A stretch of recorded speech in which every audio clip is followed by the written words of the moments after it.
அகிலம் நியூஸ் நேயர்களுக்கு வணக்கம். இன்றைய நாளுக்கான மதிய நேர பிரதான செய்திகள். முதலில் தலைப்புச் செய்திகள். இலங்கையில் காலநிலையில் ஏற்படவுள்ள சடதியான மாற்றம். யாழ் உள்ளிட்ட நகரங்களில் மெட்ரோ சேவை அமைச்சரின் அறிவிப்பு. மதுபானங்களின் விலைகள் அதிகரிப்பு. வடக்கு கிழக்கு கரையோர பகுதிகள் குறித்து அனுரவின் உத்தரவு. வங்கி கணக்குகளை பயன்படுத்துவோருக்கு வரும் ரகசிய அழைப்புகள் விடுக்கப்பட்டுள்ள எச்சரிக்கை. ஹெட்டன் கொழும்பு பிரதான வீதியில் மரம் விழுந்து போக்குவரத்திற்கு தடை. ஆஸ்திரேலியா இலங்கைக்கு இடையில் விமான பயணங்களில் ஈடுபடும் பயணிகளுக்கு விடுக்கப்பட்டுள்ள அறிவிப்பு. கொழும்பு துறைமுக நகரில் பதற்றம். சீன நாட்டவர்களிடையே மோதல். நாட்டில் கொட்டி தீர்க்க போகும் கனமழை விடுக்கப்பட்டுள்ள எச்சரிக்கை. தேவாலயத்திற்கு அருகில் துப்பாக்கி சூடு. தப்பி செல்ல பயன்படுத்திய கார் மீட்பு. தொடர்பென விரிவான செய்திகள். எல்னினோ காலநிலை மாற்றமானது முன்னர் எதிர்பார்க்கப்பட்டதை விட முன்கூட்டியே இலங்கையில் தாக்கத்தை ஏற்படுத்தக்கூடும் என சுற்றாடல் துறை அமைச்சர் தம்மிக பட்டபெந்தி எச்சரிக்கை விடுத்துள்ளார். அரசாங்க தகவல் திணைக்களத்தில் நடைபெற்று வரும் விசேட ஊடகவியலாளர் சந்திப்பில் வைத்து அவர் இந்த விடயத்தை கூறியுள்ளார். அவர் மேலும் தெரிவிக்கையில், எல்னினோவின் உச்சக்கட்ட தாக்கம் நவம்பர் மாதமளவில் எதிர்பார்க்கப்படுகின்றது. அத்துடன் ஆகஸ்ட் மற்றும் செப்டம்பர் மாதங்களில் இலங்கையில் வறண்ட வானிலை நிலவக்கூடும். அதனைத் தொடர்ந்து அக்டோபர் முதல் டிசம்பர் வரையான காலப்பகுதியில் பலத்த மழை பெய்யக்கூடும். இந்த காலநிலை மாற்றத்தினால் ஏற்படக்கூடிய சாத்தியமான தாக்கங்களுக்கு திறம்பட முகங்கொடுக்கும் வகையில் அரசு நிறுவனங்கள் மற்றும் ஊடகங்களின் செயற்பாடுகளை ஒருங்கிணைப்பது தொடர்பில் உரிய தரப்பினருடன் கலந்துரையாடல்கள் முன்னெடுக்கப்பட்டுள்ளன. எல்னினோ என்பது ஒரு உலகளாவிய மோசமான காலநிலை தாக்கமாகும். அதன் தாக்கங்கள் இலங்கைக்கு மாத்திரம் மட்டுப்படுத்தப்பட்டுள்ளதில்லை என அவர் மேலும் தெரிவித்துள்ளார். இலங்கையின் நகர்ப்புற போக்குவரத்து சேவையை நவீனமயமாக்குவது தொடர்பான அரசாங்கத்தின் எதிர்கால திட்டங்கள் குறித்து போக்குவரத்து நெடுஞ்சாலைகள் மற்றும் நகர அபிவிருத்தி அமைச்சர் பிமல் ரத்நாயக்க விளக்கம் அளித்துள்ளார்.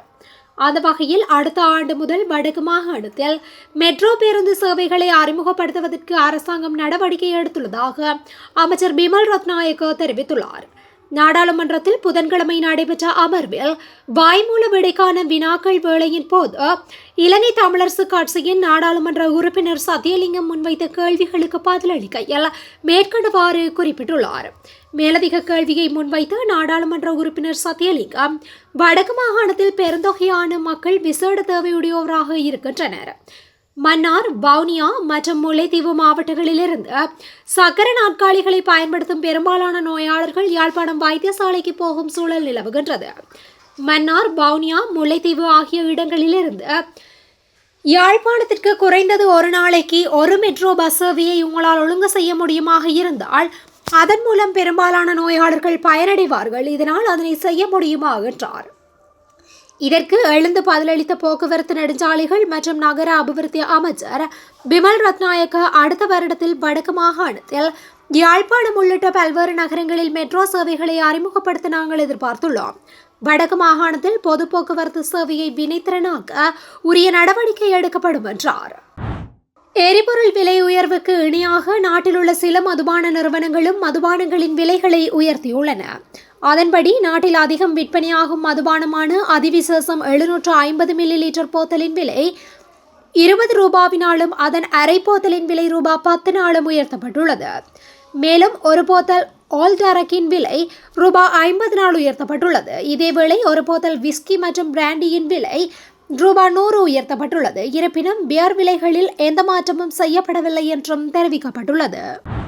இலங்கையில் புதிதாக அபிவிருத்தி அடைந்து வரும் வடக்கு மற்றும் கிழக்கு கரையோர பகுதிகளை பாதுகாப்பதற்கு அதிகபட்ச நடவடிக்கைகளை எடுக்குமாறு ஜனாதிபதி அனுரகுமார திசாநாயக்க அதிகாரிகளுக்கு பணிபுரிய விடுத்துள்ளார். ஜனாதிபதி அலுவலகத்தில் நேற்று நடைபெற்ற கலந்துரையாடலின் போதே ஜனாதிபதி இந்த விடயத்தினை குறிப்பிட்டார். அத்துடன் கடற்கரை பகுதிகளை அபிவிருத்தி செய்த பின்பு அங்கு மேற்கொள்ளப்படும் சட்டவிரோத நிர்மாணங்களால் கடற்கரைக்கு பெரும் சேதம் ஏற்படுவதால் அதனை தடுப்பதற்கு அதிகபட்ச சட்ட நடவடிக்கைகளை எடுக்குமாறும் வலியுறுத்தியுள்ளார். அந்த நடவடிக்கைகளை கண்காணிப்பதற்காக செயற்பாட்டுக் குழுவை நியமிக்குமாறும் ஜனாதிபதி இதன்போது அறிவுறுத்தியுள்ளார். வனஜீவராசிகள் மற்றும் வன பாதுகாப்பு திணைக்களங்களுக்கு உரிய ஓய்வு விடுதிகளை அபிவிருத்தி செய்து நவீன மற்றும் உயர் தொழில்நுட்பத்துடன் மக்களுக்கு வழங்குவது குறித்தும் இங்கு கவனம் செலுத்தப்பட்டுள்ளது. மேலும் மலர் வளர்ப்பை ஒரு கைத்தொழிலாக அபிவிருத்தி செய்வதற்கும் உயிர் பல்வகமையை பாதுகாப்பதற்கும் தேசிய தாவரவியல் பூங்காக்களை அபிவிருத்தி செய்வது குறித்தும் கலந்துரையாடப்பட்டுள்ளது. போலீஸ் அதிகாரிகளின் படங்களை பயன்படுத்தியும் அவ்வாறு போலியாக ஆள்மாறாட்டம் செய்தும் சமூக வலைதளங்களூடாக மேற்கொள்ளப்படும் நிதி முறைகேடுகள் மற்றும் மோசடிகளிலிருந்து அவதானமாக இருக்குமாறு பொதுமக்கள் எச்சரிக்கப்பட்டுள்ளனர். மற்றும் டெலிகிராம் போன்ற சமூக வலைதளங்களை பயன்படுத்தி போலி புகைப்படங்களுடன் மேற்கொள்ளப்படும் நிதி மோசடிகள் தொடர்பில் முறைப்பாடுகள் கிடைக்கப்பெற்று வருவதாக போலீஸ் தலைமையகம் குறிப்பிட்டுள்ளது. இலங்கை மத்திய வங்கி குற்றப்புலனாய்வு திணைக்களம் அல்லது போலீஸ் விசாரணை பிரிவுகளிலிருந்து அழைப்பதாக கூறி மோசடிகளில் ஈடுபடுகின்றமை கண்டறியப்பட்டுள்ளது. தொலைபேசி இலக்கங்களுக்கு அழைப்பு விடுத்து வங்கிக் கணக்குகள் பண மோசடிக்கு பயன்படுத்தப்பட்டுள்ளதால் வழக்கு தொடரப்படும் என அச்சுறுத்தல் விடுக்கப்படுகின்றமை கண்டறியப்பட்டுள்ளது. இதன் காரணமாக ரகசிய விசாரணை நடத்தப்படுவதாக கூறி அதற்கு உதவி செய்தால் விடுவிப்பதாக குறிப்பிட்டு வாட்ஸ்அப் ஊடாக போலீஸ் அடையாள சின்னங்கள், ஆவணங்கள் மற்றும் அதிகாரிகளின் படங்களை அனுப்புதல், வெரிஃபிகேஷன் பணிகளுக்காக முடக்கப்பட்ட கணக்குகளை விடுவிக்க கோரி வங்கிக் கணக்குகளில் உள்நுழைவதற்காக OTP இலக்கங்களை பெற்றுக்கொள்ளுதல், வேறு கணக்குகளுக்கு பணத்தை மாற்றுமாறு பணித்தல் அல்லது USDT போன்ற கிரிப்டோ நாணயங்களூடாக பணத்தை செலுத்துமாறு அழுத்தம் கொடுத்தல் போன்ற செயற்பாடுகளில் மோசடியாளர்கள் ஈடுபட்டு வருகின்றமையும் குறிப்பிடத்தக்கது. ஹட்டன் கொழும்பு பிரதான வீதியில் பெரிய மரம் ஒன்று திடீரென முறிந்து வீழ்ந்ததில் போக்குவரத்து சில மணி நேரங்கள் பாதிக்கப்பட்டுள்ளது. இந்த சம்பவம் இன்று காலை 6 மணியளவில் இடம்பெற்றுள்ளது. மரம் வீதியின் குறுக்கே வீழ்ந்த காரணத்தினால் வேலைக்கு செல்லும் தொழிலாளர்கள், பாடசாலை மற்றும் வைத்தியசாலைகளுக்கு செல்ல முயன்ற பொதுமக்கள் உள்ளிட்ட பலர் கடும் சிரமங்களுக்கு உள்ளாகியுள்ளனர்.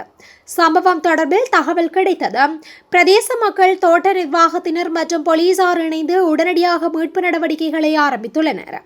இயந்திரங்களின் உதவியுடன் மரம் வெட்டப்பட்டு அகற்றப்பட்டதை தொடர்ந்து சில மணி நேரங்களுக்கு பின்பு போக்குவரத்து மீண்டும் வழமைக்கு திரும்பியுள்ளது. மரம் அகற்றப்படும் வரை மாற்று வீதிகளை பயன்படுத்துமாறு சாரதிகளுக்கு போலீசார் அறிவுறுத்தியிருந்தனர். இதனால் போக்குவரத்து நெரிசலை கட்டுப்படுத்தும் நடவடிக்கைகளும் மேற்கொள்ளப்பட்டுள்ளதாகவும் தெரிவிக்கப்பட்டுள்ளது. இந்த சம்பவத்தில் உயிர் சேதமோ காயமோ எதுவும் ஏற்படவில்லை என தெரிவிக்கப்படுகின்றது. எனினும் அண்மை காலமாக நிலவும் மழை மற்றும் பலத்த காற்று காரணமாக வீதியோரங்களில் உள்ள பழமையான மரங்கள் ஆபத்தான நிலையில் காணப்படுவதால் அவற்றை உடனடியாக ஆய்வு செய்து தேவையான நடவடிக்கைகளை எடுக்க வேண்டும் என பிரதேச மக்கள் கோரிக்கை விடுத்துள்ளனர். ஆஸ்திரேலியா மற்றும் இலங்கைக்கு இடையே பயணம் செய்யும் விமான பயணிகளின் சுற்றுலா திட்டங்களில் திடீர் தாக்கங்கள் ஏற்படக்கூடும் என ஆஸ்திரேலிய அரசாங்கம் எச்சரித்துள்ளது. மத்திய கிழக்கில் ஏற்பட்டுள்ள போர் நிலைமை காரணமாக இந்த நிலைமை ஏற்பட்டுள்ளது. மத்திய கிழக்கு போர் காரணமாக சில நாடுகளின் வான்பரப்பு குறுகிய அறிவித்தலில் மூடப்படலாம். சில நேரம் விமான நிறுவனங்கள் தமது பயணங்களை மட்டுப்படுத்துதல், வேறு பாதைகளை பயன்படுத்த அல்லது விமான சேவைகளை ரத்து செய்ய நேரிடலாம் என்றும் ஆஸ்திரேலிய அரசாங்கத்தின் ஸ்மார்ட் டிராவல் இணையதளம் சுட்டிக்காட்டியுள்ளது. இந்த நிலைமையானது குறிப்பாக துபாய், தோஹா, அபுதாபி உள்ளிட்ட மத்திய கிழக்கு விமான நிலையங்கள் ஊடாக ஆஸ்திரேலியா மற்றும் இலங்கைக்கு இடையில் பயணம் செய்யும் பயணிகளுக்கு மிக முக்கியமானதாக தெரிவிக்கப்பட்டுள்ளது. கொழும்பு துறைமுக நகரில் 2 சீன குழுக்களுக்கு இடையே மோதல் ஒன்று வெடித்துள்ளதாக தெரிவிக்கப்படுகின்றது. குறித்த மோதலில் 2 காயமடைந்துள்ளதாகவும் மற்றொரு சீன நாட்டவர் கடத்தப்பட்டுள்ளதாகவும் காவல்துறையினர் தெரிவித்துள்ளனர். காவல்துறையின் தகவலின்படி இந்த மோதல் இன்று காலை கொழும்பு துறைமுக நகர் பகுதியில் இடம்பெற்றுள்ளது. இந்த நிலையில் மோதலின் போது 2 காயமடைந்ததை அடுத்து சிகிச்சைக்காக தனியார் மருத்துவமனையில் அனுமதிக்கப்பட்டுள்ளதாக தெரிய வருகின்றது. அத்தோடு சம்பவத்தில் மற்றொரு சீன நாட்டவரும் கடத்தப்பட்டிருப்பதாக கூறப்படும் நிலையில் கொழும்பு துறைமுக காவல்துறையினர் இது தொடர்பான விரிவான விசாரணைகளை மேற்கொண்டு வருகின்றனர். மேல் மற்றும் வடமேல் மாகாணங்களின் கரையோர பிராந்தியங்களிலும் அத்துடன் காலி மாவட்டத்திலும் சிறிதளவு மழை பெய்யக்கூடும். வளிமண்டலவியல் திணைக்களம் இன்று விடுத்துள்ள அறிக்கையில் மேற்படி விடயம் தெரிவிக்கப்பட்டுள்ளது. இதன் அடிப்படையில் வடக்கு மற்றும் வடமத்திய மாகாணங்களிலும் அத்துடன் ஹம்பாந்தோட்டை மற்றும் புத்தளம் மாவட்டங்களிலும் மணித்தியாலத்திற்கு சுமார் 30 தொடக்கம் 40 கிலோமீட்டர் வேகத்தில் அடிக்கடி ஓரளவு பலத்த காற்று வீசக்கூடும். நாட்டின் ஏனைய பிராந்தியங்களில் வறட்சியான வானிலை நிலவக்கூடும். வெப்ப சுட்டனின் தாக்கத்தின் காரணமாக இன்று பகல் வேளையில் கிழக்கு மற்றும் வடமத்திய மாகாணங்களிலும் அத்துடன் கிளிநொச்சி, முல்லைத்தீவு, வவுனியா மற்றும் மொனராகலை மாவட்டங்களிலும் மனித உடலால் அதிகரித்த வெப்பநிலையை உணரக்கூடியதாக இருக்கும். இடியுடன் கூடிய மழை பெய்யும் போது தற்காலிகமாக வீசக்கூடிய பலத்த காற்று மற்றும் மின்னல் தாக்கங்களினால் ஏற்படக்கூடிய பாதிப்புகளை குறைத்துக் கொள்ள தேவையான முன்னெச்சரிக்கை நடவடிக்கைகளை மேற்கொள்ளுமாறு பொதுமக்களுக்கு அறிவுறுத்தப்பட்டுள்ளமை குறிப்பிடத்தக்கது. மாத்தறை தெவினுவர தேவாலயத்திற்கு அருகிலுள்ள வீடொன்றின் மீது இனந்தெரியாத துப்பாக்கிதாரியினால் துப்பாக்கி சூடு நடத்தப்பட்டு தப்பி செல்ல பயன்படுத்தப்பட்ட கார் திக்வெல்லா பகுதியில் கண்டெடுக்கப்பட்டுள்ளதாக போலீசார் தெரிவித்துள்ளனர்.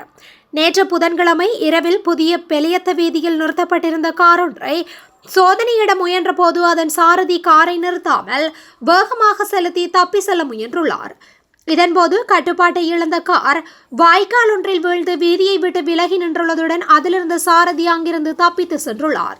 பின்பு மேற்கொள்ளப்பட்ட சோதனைகளின் போது குறித்த காரை தெவினுவரவில் இடம்பெற்ற துப்பாக்கி சூடு சம்பவத்திற்கு பயன்படுத்தப்பட்ட வாகனம் என்பது போலீசாரினால் உறுதி செய்யப்பட்டுள்ளது. துப்பாக்கிதாரிகள் காரில் வந்து துப்பாக்கி சூடு நடத்திவிட்டு தப்பியோடும் காட்சிகள் அங்குள்ள சிசிடிவி கேமராவில் பதிவாகியுள்ளமை குறிப்பிடத்தக்கது. இத்துடன் இன்றைய நாளுக்கான மதிய நேர பிரதான செய்திகள் நிறைவடைகின்றன. தொடர்ந்தும் இதுபோன்ற செய்திகளை உடனுக்குடன் அறிந்து கொள்ள அகிலம் நியூஸுடன் இணைந்திருங்கள். நன்றி, வணக்கம். அகிலம், மாற்றத்திற்கான மக்கள் குரல். இந்த வீடியோ பிடிச்சிருந்தா லைக் பண்ணுங்க, கமெண்ட் பண்ணுங்க, ஷேர் பண்ணுங்க. மறக்காம கீழே இருக்க பெல் ஐகானை கிளிக் பண்ணுங்க.